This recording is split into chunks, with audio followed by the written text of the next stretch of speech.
Ngapa to kuwi? Ngapa to? Mesti dikira arahe omongan mendhi rono. Ayo. Janjane kari asosiasine apa nggih? Ayo.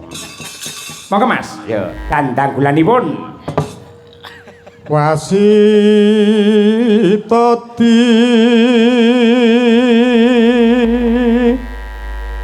saking prawinasis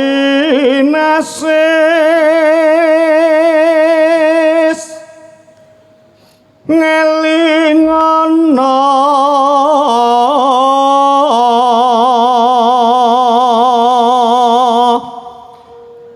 yen urip ing donya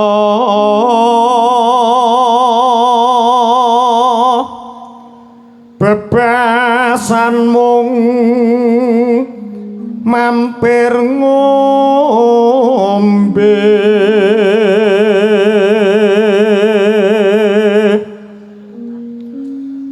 salat kang limang waktu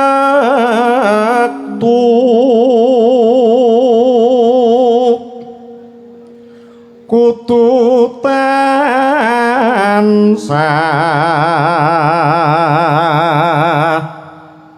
dipun lampahi.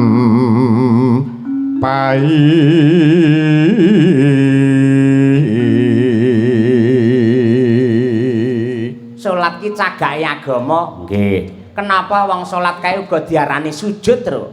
Mergo saripatine gerakan di salat ki ketika sujud awake dhewe nemplekake bathuk nganti tekan bumi ya toh karo ngagungake asmaning Gusti merendahkan diri pribadi sing intisarine yen ngerti karo maknane sujud wong ki ora ana sing gumendhung kumalungkung ora ana sing sombong ora ana sing ngongalke dodo ora ana sing ngedir-ngedirke mergo di hadapan Allah kita adalah makhluk yang rendah ngono kuwi nggih ngono kuwi Mas iku cagak agama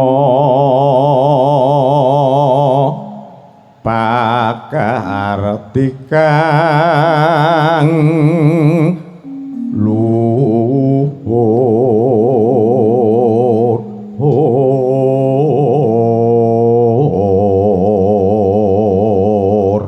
jane piyai salat ki lak diparingi kelonggaran sing kanthi banget Mas Gareng. Apa? Nggih. Upamane kok lagi repot lelungan iso dijamak, nggih ta? Upamane kok lagi nandang gerah, ora iso salat karo jumeneng, karo lenggah ya ora apa-apa. Heeh. Upamane ora iso karo lungguh, karo sare ya ora apa-apa, karo mlumah salat ya boleh. Upamane apa ki jenenge mlumah wae rasane awake karo kedhep wae ya oleh. Yen kedhep wae ra iso, malah penak bar kuwi kari disolatne, Deng. Lah ngele ning ndi to?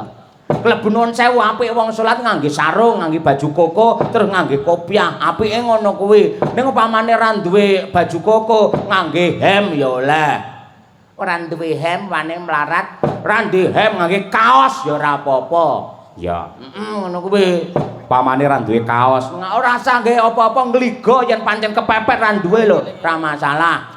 Yen ra duwe sarung, ngangge celana dawa oleh. Celana dawa ra duwe, nganggo celana cekak, kathok cekak boleh. Kathok cekak ya ra duwe, sempakan tok ya ora apa-apa. Lah pancen ra duwe lho, sempak upamane ya ra duwe. Uda mbledek apa-apa, ning aja jamaah ning masjid.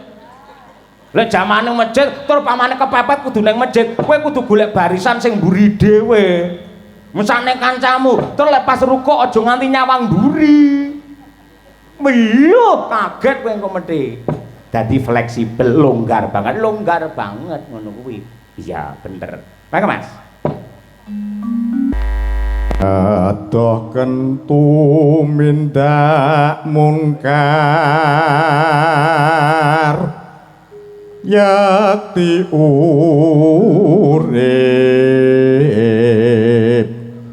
manggiya tentrem lahir batin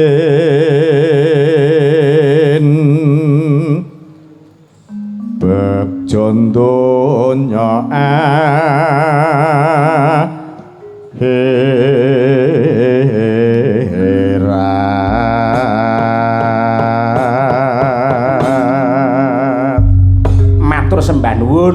Taslim. Monggo lagu pepilingipun dipun aturaken karya Abdi Solo Rama Haji Anom Surata. Mugi-mugi Ki Haji Anom Surata tansah pinaringan bagas waras lan ugi panjang yuswa ingkang kebak barokah. Allahumma amin. Monggo pepiling dados.